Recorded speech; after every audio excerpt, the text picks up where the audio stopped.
കോഴിക്കോട് താമരശ്ശേരി ഷഹബാസ് വധക്കേസിൽ കുറ്റാരോപിതരായ വിദ്യാർത്ഥികളുടെ പരീക്ഷാഭവൻ തടഞ്ഞുവച്ചു. 6 വിദ്യാർത്ഥികളുടെ ഫലമാണ് തടഞ്ഞുവച്ചത്. കോഴിക്കോട് നിന്ന് രതീഷ് വാസുദേവൻ ചേരുന്നു.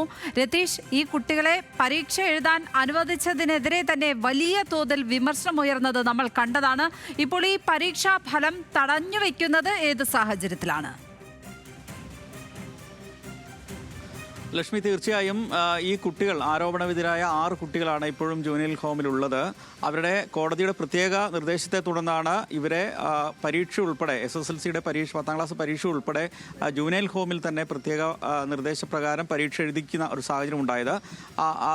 ആ ഘട്ടത്തിൽ തന്നെ ഈ കുടുംബങ്ങൾ ഉൾപ്പെടെ പറഞ്ഞിരുന്നു, ഇവരെ കുട്ടികളായി പരിഗണിക്കാത്ത തരത്തിൽ തന്നെ നിയമ നടപടികൾ സ്വീകരിക്കണമെന്നായിരുന്നു ഷഹബാസിൻ്റെ കുടുംബം ആവശ്യപ്പെട്ടിരുന്നത്. എന്നാൽ ഈ നിയമ നടപടികൾ തുടരുന്നതിൻ്റെ ഭാഗമായി ഇപ്പോൾ ഹൈക്കോടതിയെ സമീപിച്ചിരിക്കുകയാണ് ഷഹബാസിൻ്റെ കുടുംബം.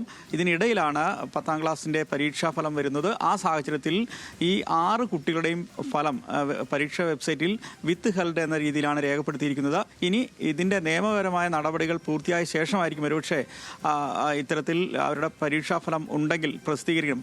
പരാജയമാണോ വിജയമാണോ എന്നുള്ള നിലയിൽ അത് പ്രസിദ്ധീകരിക്കേണ്ട ഒരു നിയമപരമായ സാങ്കേതികത്വം കൊണ്ട് മാത്രമാണ് എന്നാണ് ഇപ്പോൾ മനസ്സിലാക്കുന്നത്. എന്തായാലും ഇവരുടെ 6 പേരുടെയും ഫലം ഇപ്പോൾ പ്രസിദ്ധീകരിച്ചിട്ടില്ല. പരീക്ഷാഭവൻ അത് താൽക്കാലികമായി തടഞ്ഞു വെച്ചു എന്നാണ് ഇപ്പോൾ നമുക്ക് മനസ്സിലാക്കാൻ സാധിക്കുന്നത്. ലക്ഷ്മി, രതീഷ് വാസുദേവനാണ് വിവരങ്ങൾ പങ്കുവച്ചത് കോഴിക്കോട് നിന്ന്.